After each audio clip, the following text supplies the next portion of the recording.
You're listening ad-free on Amazon Music.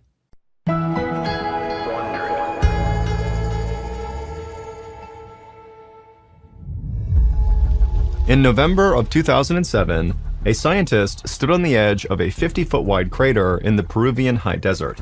The crater was full of water. But despite its innocent-looking appearance, this crater full of water held incredible danger.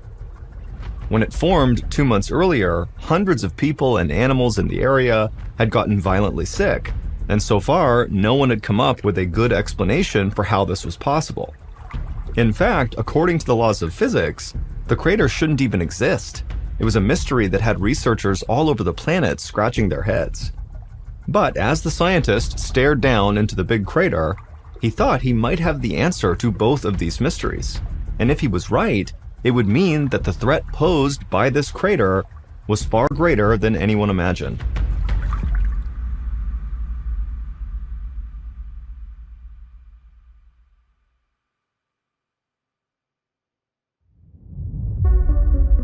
From Ballen Studios and Wondery, I'm Mr. Ballen, and this is Mr. Ballen's Medical Mysteries, where every week we will explore a new baffling mystery originating from the one place we all can't escape: our own bodies.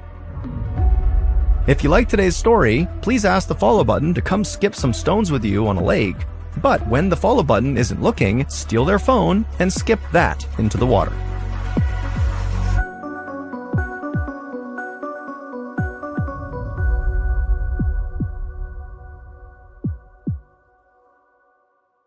Today's story is called The Karankis Curse. It was a chilly morning on September 15th, 2007. A sheep farmer named Gregorio Yaruri sat on his porch, sipping a mug of coffee and looking at the distant mountain peaks that surrounded his hometown of Karankis, a small village in southern Peru. It was silent except for the sheep bleating in the pasture. Then Gregorio heard a low sound, like a hum. At first, the noise was faint, and it sounded like it was coming from miles away. Then the hum grew louder, and the coffee in his mug started to vibrate. A moment later, pebbles on the ground surrounding his porch began to shake as the hum turned into a roar. Alarmed, Gregorio set down his mug and leaped down into the yard. He looked around, trying to figure out if the noise was human-made, or maybe an earthquake. He covered his ears as the hum roared to a deafening scream. Then he spotted something small and orange streaking through the sky. An instant later, a sonic boom whipped across the valley, shattering a window in Gregorio's house. He was thrown onto his back and he rolled a few times before steadying himself in the dirt. Noises began to erupt all across the plain. Gregorio could hear dogs howling and shouts coming from some of the neighboring farms. Gregorio was bracing himself for something else to happen, but the sky above him was bright blue again. So he stood up, feeling totally shell-shocked, as he brushed the dust from his pants. He scanned the horizon for some clue as to what had caused this explosion. In the distance, he could see a plume of thick black smoke rising 100 feet into the air. At first, Gregorio was filled with dread. Then, a sense of determination swelled up inside of him. He needed to know what had just fallen from the sky. He ran for the bicycle he kept leaning up against the side of his house. He brushed the glass shards from his broken window off the seat, and then he hopped on and he set his feet on the pedals and took off towards the tower of smoke.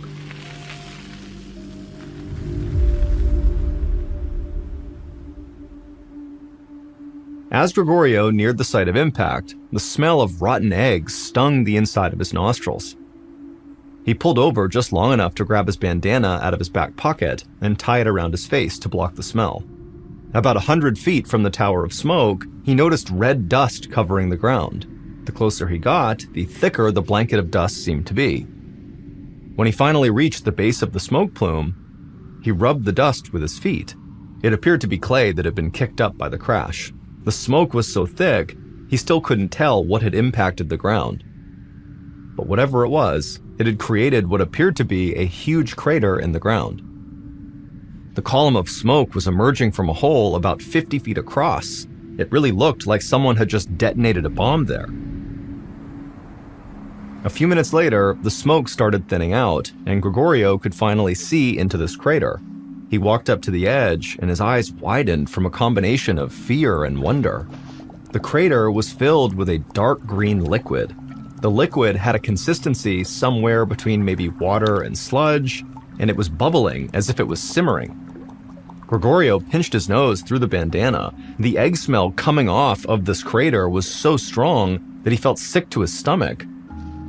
He walked around the perimeter of the crater, kicking at the shards of clay and jagged rock that littered the ground. It looked like someone had smashed a huge vase to pieces. Gregorio scanned the horizon. It seemed like he was the only person who'd come to investigate this plume of smoke. He figured the neighboring farmers must be worried that whatever crashed into the ground was a bad omen. A lot of his neighbors still believed in ancient spirits.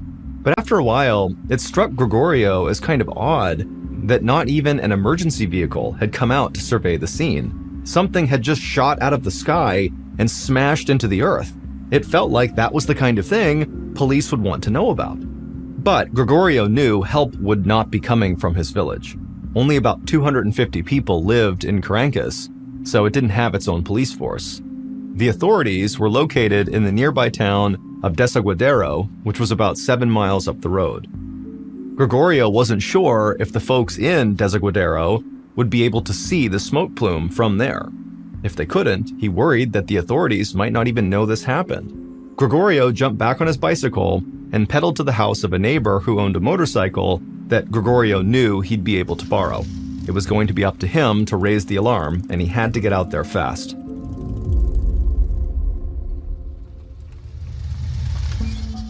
About 20 minutes later, Gregorio parked his borrowed motorcycle in front of the police station in Desaguadero and then walked inside. He was greeted by a tired-looking receptionist with the phone pressed to her ear. It seemed like she'd been talking to people for hours. 3 deputies were talking loudly about an airstrike. It took a minute for Gregorio to realize what was going on. The police did know about this explosion. One of them had seen the orange streak in the sky. But they thought that Caracas had actually been struck by a missile. Gregorio waved down one of the officers and explained he had seen a crater filled with this green ooze that smelled terrible. The officer disappeared into a back room for a moment, and then he returned with the chief of police. They asked if Gregorio could lead them to the crash site. Gregorio agreed. Soon, he was back on his neighbor's motorcycle, leading police cars along the 7-mile road back to the Caracas countryside. As the crash site came into view, Gregorio could see people moving around the rim of the crater. As he drew even closer, he realized that dozens of villagers from Caracas had come to see what had caused the smoke. He guessed that when the black plume of smoke had dissipated, the neighbors figured it was now safe to come take a look. Gregorio pulled over his motorcycle about 20 yards from the crater and dismounted. The police cars fanned out around him. As policemen approached the perimeter of the crater, Gregorio noticed his neighbors picking up rock fragments as souvenirs and pointing at the green liquid at the bottom of the massive hole. Gregorio overheard a nearby couple speculate that maybe this was the result of a missile strike from Peru's neighbor and rival, Chile. One teenage boy was talking excitedly, telling his friends they were probably just attacked by a UFO.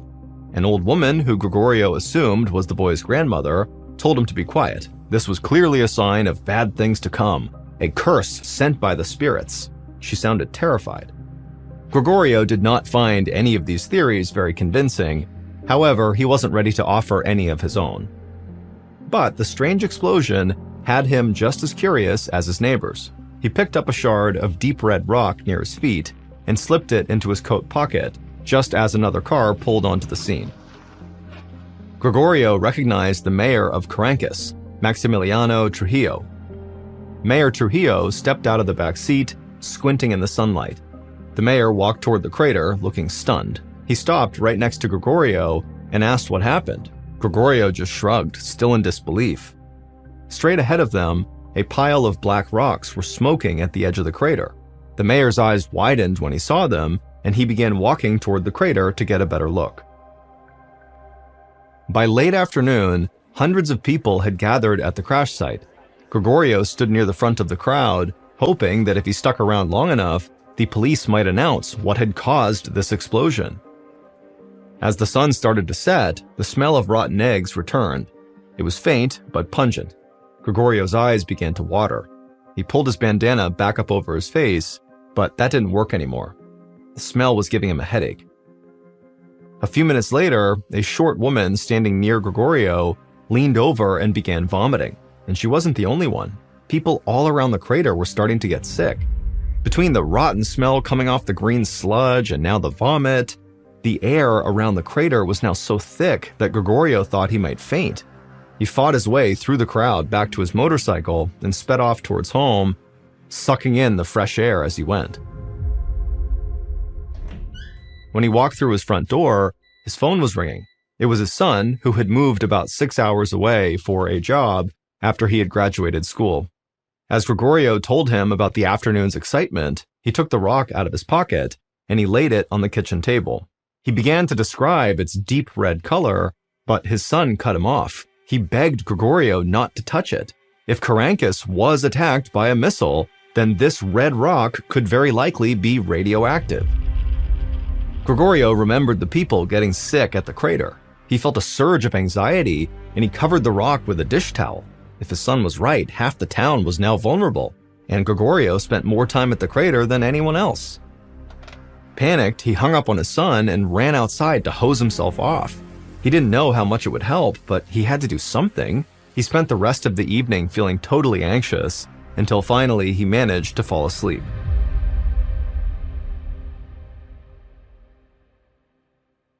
The next morning, Gregorio woke up with the sun as usual. He still felt a bit queasy, but no worse than the night before. He breathed a big sigh of relief, because he figured that radiation poisoning would have made him feel a lot sicker by now, and so probably he was in the clear. As the sunrise turned the sky a vivid pink, Gregorio walked out of his house towards the sheep pen. He grabbed tufts of hay and dried grass and scattered them on the ground, and the sheep came running over to graze. Gregorio watched until one of the sheep picked its head up and ambled away. Then he noticed something unusual. There were dark splotches on the hay right where the sheep's head had been. It took Gregorio a moment to realize what he was looking at. He walked over and grabbed the sheep that had ambled off, and he lifted its head up, and blood was trickling out of its nose.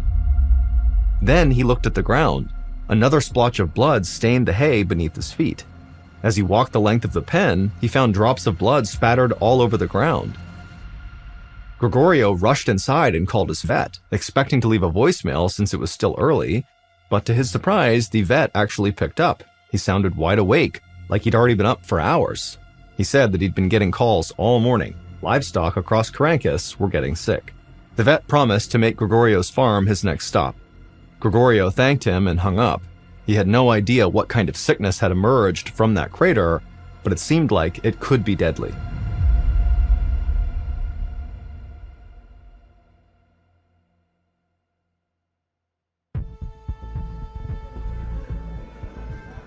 A few days after the crash, Mayor Trujillo walked between rooms at a health clinic. Every exam table had been turned into a makeshift hospital bed. More than 200 people who visited the crash site had flooded the hospital in Desaguadero. They were all sick with migraine headaches, and they were vomiting. The hospital got so overwhelmed with patients, they diverted people to smaller health clinics throughout the city, which were now acting as satellite operations. Mayor Trujillo had called the Red Cross to help administer care in these satellite clinics, but now even the clinics were completely full. The smell inside the packed clinic was terrible. People were retching and crying. To the mayor, it felt like he was walking through a war zone. Thankfully, he'd received confirmation that morning from the authorities in Lima, the capital of Peru, that Carancas had not been attacked by a missile. In fact, scientists said that the crater had been caused by a meteorite. Mayor Trujillo was relieved that they were not under attack, but a mystery remained. Nobody knew why people were now getting sick. Meteorites had never been known to have that kind of effect. Specialists were flying out from Lima to investigate further. Mayor Trujillo moved through the crowd of patients in the waiting room, trying his best to reassure them. He He stopped by a Red Cross doctor who was tending to a small elderly woman on a folding chair. The mayor greeted the old woman and then thanked the doctor for traveling all this way to Desaguadero. The doctor stood upright, looking tired but hopeful. He explained that all the patient's blood work was coming back normal. He didn't know why they were sick, but judging from their symptoms, he said everyone should make a full recovery in a few days. Trujillo smiled with relief, but the old woman hissed and called the doctor a liar. Many of the patients around her nodded in agreement, eyeing the doctor like he was in on some big conspiracy. He heard them muttering about evil spirits causing this disaster. Trujillo knew that many villagers believed the meteorite was a curse from the ancient spirits, and because of that, many had refused to listen to the Red Cross doctors and aid workers. To Trujillo, this was the problem with people of the Carancas region. Outsiders never came to the area, so many of the villagers didn't trust them. Trujillo knew that Carancas was not cursed. He just needed to find a way to get his people to listen. Then an idea struck. Maybe he could get them to believe the science with the help of someone who could appease the spirits. Trujillo left the health clinic, climbed into his car, and drove the 7 miles to Carancas. The small village, nestled in the shadows of snow-capped mountains, was eerily quiet and deserted. As the mayor slowly drove through the narrow and winding streets, he could see people peering out their windows. Normally, they'd come outside to wave hello, but now it seemed like they were terrified of leaving their homes. A few minutes later, Trujillo pulled up to a small adobe house with a thatched roof. It belonged to the local shaman, a man the mayor had long respected for his wisdom. Everybody in town trusted the shaman, and Trujillo hoped he could bring some calm to the community. Trujillo stepped out of his car, and he was pleased to see that the shaman came out of his house to greet him. Trujillo explained the situation to the shaman, and the shaman nodded thoughtfully, and he agreed that the meteorite was not a curse, although it had disrupted balance in the land. And so he said he was happy to do his part to restore the natural order of things. Trujillo smiled and shook the shaman's hand. He promised he'd be in touch soon, and then Mayor Trujillo headed back to his car. With the shaman's help, he was sure he could get the townspeople to listen to him and restore order in the town. Thousands of miles away, in Montreal, Canada, a professor named Peter Schultz was standing in line at a coffee shop scrolling through the news app on his phone. He taught Earth, Environmental, and Planetary Sciences at Brown University in Rhode Island, but he was in Montreal for a conference on craters made by meteorites and other space objects. He was fascinated by the articles about the meteorite strike in southern Peru, and not just because he found meteorites in general interesting. This one stuck out because it made no sense. The reports said that Carancas was struck by a chondrite meteorite, the most common type of meteorite, but also the most fragile. A chondrite meteorite is a type of rock that comes from asteroids. They're made up of small grains of minerals that have not been melted or changed much since they formed billions of years ago. Chondrites are so porous that they crack and burn up in Earth's atmosphere before they can hit the ground. To Peter, it seemed impossible that one of these chondrite meteorites could hit the Earth with enough force to create this massive crater. Stranger still, he had read that more than 200 people who visited the crash site had ended up in the hospital. Meteorites should not be making people sick. Peter thought there had to be more to the story than met the eye. Peter turned his phone to silent and spent the rest of the afternoon in back-to-back lectures at his conference. He finally left around dusk. As he walked to dinner, he noticed his voicemail was full of inquiries from different reporters and news outlets, hoping for a comment from him on how a meteorite could cause such a widespread sickness. But Peter had to tell these reporters the truth. He did not have answers, but he wanted to get them, and the only way to do it was to head to Peru and see the crater for himself. A few days later, Mayor Trujillo stood in the very crowded community center in Desaguadero. He had needed a huge space to hold this town hall meeting, and Carancas didn't really have a building that could accommodate this size crowd. Even this community center was packed with almost every single person from Carancas in attendance. The mayor shivered, but not because he was cold. He knew that the government scientists had discovered something that would have a profound impact on everyone in this area, and not just for those who had gotten sick at the crater. As Trujillo stood there waiting, he spotted Gregorio Yaruri sitting in the back. He was grateful to him for his role in alerting the authorities, and was happy to see that Gregorio looked healthy. In fact, most of the locals who'd gotten sick were starting to feel better. But Trujillo knew if they didn't listen to the scientists, then things could get worse again. Trujillo had invited two guests to this meeting. One was the local shaman, and the other was a geologist named Luisa Macedo. She was one of the scientists flown in by the government. The mayor made his way to the front of the crowd and called for silence. He had to choose his words carefully to avoid panicking those who believed that Carancas was actually cursed. He cleared his throat and announced that, yes, something had fallen from the sky, but it had been a meteorite from outer space. Before anyone could argue with him, he called the shaman over to join him and asked if he could prepare a sacrifice. It needed to be something that would appease the spirits in case they were the ones who sent the meteorite crashing to Earth. The shaman nodded. He told the crowd that they had rightfully sensed that the meteorite had unbalanced the land, but he reassured them that the correct sacrifice would help appease any unhappy spirits. He promised he would sacrifice a llama fetus at the crater as soon as possible, which should be enough to restore harmony to the area. Several of the older women present smiled, but Mayor Trujillo was still tense. Now came the hard part, getting them to accept these scientists' findings without panicking. He introduced Luisa, the government geologist. The hall erupted in whispers. Trujillo told the villagers to calm down, that Luisa was from southern Peru just like they were. That's why he'd asked her to speak. Everyone seemed to accept this, since a regional scientist seemed a little more trustworthy. The crowd settled down a bit, and then Luisa smiled and she held up a large cardboard chart she'd made showing data on the local water table. Trujillo held his breath, worried she was making things more complicated. Instead, the crowd pushed in to get a better look at what she had. Luisa explained that she and her team weren't totally sure what was making so many people and livestock sick, but they had a strong theory. The day that she and her team had arrived in town, they'd gone to the crash site and collected samples from different parts of the area. They also tested the groundwater at the bottom of the crater. Mayor Trujillo saw Luisa hesitate for a moment and then continue. She said that her team found that the water contained dangerous levels of arsenic, a deadly poison. The crowd erupted in murmurs of alarm. As Trujillo looked around the room, he wasn't surprised by everyone's reaction. When he first heard Luisa's theory, he'd been stunned too, but he needed the crowd to listen. Their lives depended on what Luisa had to say. Trujillo raised his hands and called for order, and after a few seconds, the townspeople did quiet down, and he told them to continue to listen to Luisa.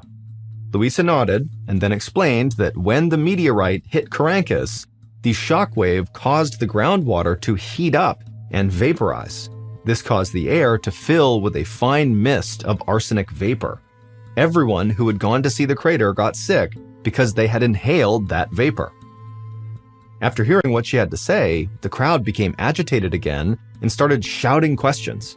Mayor Trujillo saw Gregorio in the back, trying to be heard, and so Trujillo demanded everyone be quiet, and he pointed at Gregorio and asked him to speak. Gregorio, the sheep farmer, stood up and politely asked Luisa if that meant their drinking water was contaminated too. Luisa stayed silent for a moment. Trujillo could tell she was carefully thinking about what to say next.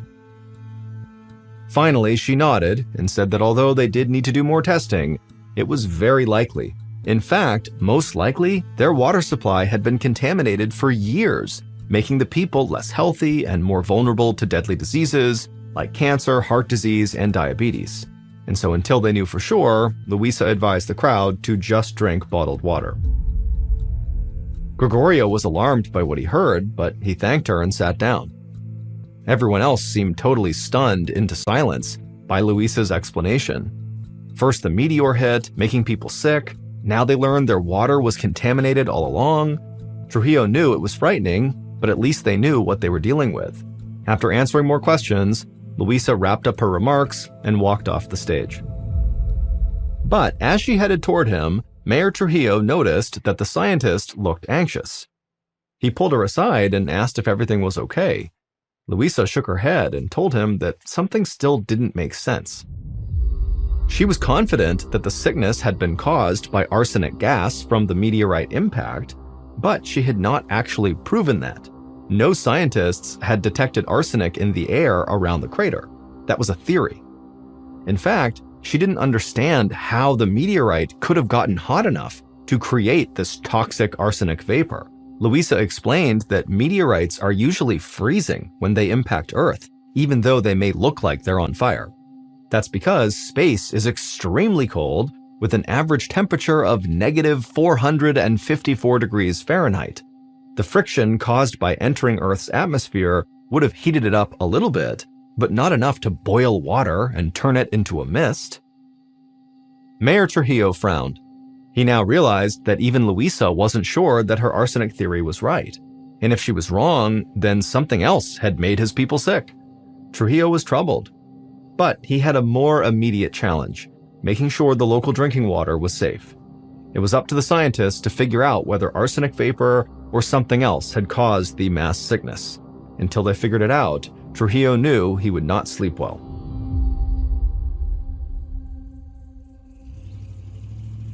A little over 2 months later, in December of 2007, Professor Peter Schultz arrived in Caracas to investigate the crash site.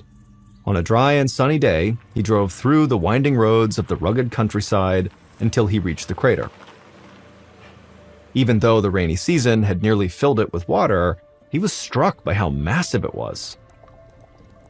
Peter had heard about Luisa Macedo's discovery of arsenic in the water. There was no debate that there was arsenic in the water itself, but so far, nobody had been able to explain how, or even if, arsenic got into the air. Until that was proven, there was still the possibility that some other chemical from the meteorite's impact had made everyone sick. If that was the case, the people of Caracas could still be in danger. Peter was determined to find the answer and make sure these people were safe. And over the next few weeks, he was able to slowly form a theory that connected all the dots. Usually, when chondrite meteorites shoot through the Earth's atmosphere, their fragile makeup causes them to shatter into hundreds of tiny pieces, which turn to ash long before they ever reach the Earth's surface. And that's what should have happened with this meteorite. Peter concluded that the Caracas meteorite survived its passage through the atmosphere because of its high speed and shallow entry angle. He believed that these factors, along with the heat from the Earth's atmosphere, caused the outer layers of the meteorite to melt and fuse back together. That made it dense enough to make it through the atmosphere, where it became superheated and unleashed the arsenic vapor once it hit the ground. All this meant that the people of Caracas were safe. It was the meteorite and not some other unidentified danger that heated up the arsenic-laced water and turned it into vapor. Thankfully, the damage caused by the meteorite's impact was not permanent. All the people who'd gotten sick, including Gregorio Yaruri, made a full recovery, and so did all the animals.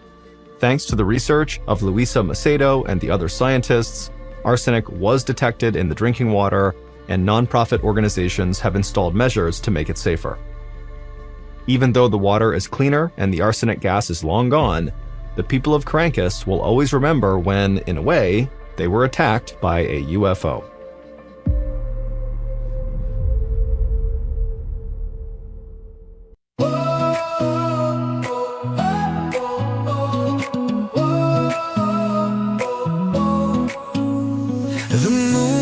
Spills on silent seas, a silver hush upon the trees. The night wind sings a gentle tune, soft whispers from the watching moon.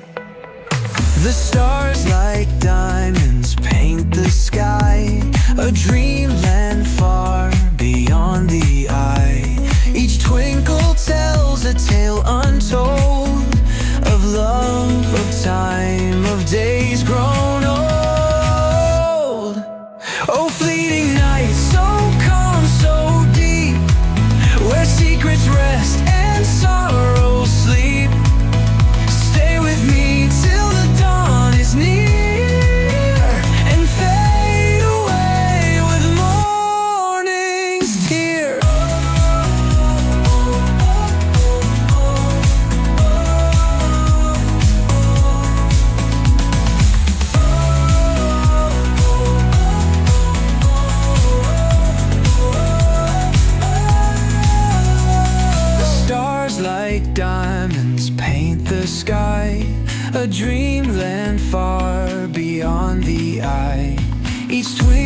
tells a tale untold of love, of time, of days grown old. Oh, fleeting night, so calm, so deep, where secrets rest and sorrows sleep. Stay with me till the dawn is near, and fade away with morning's tear.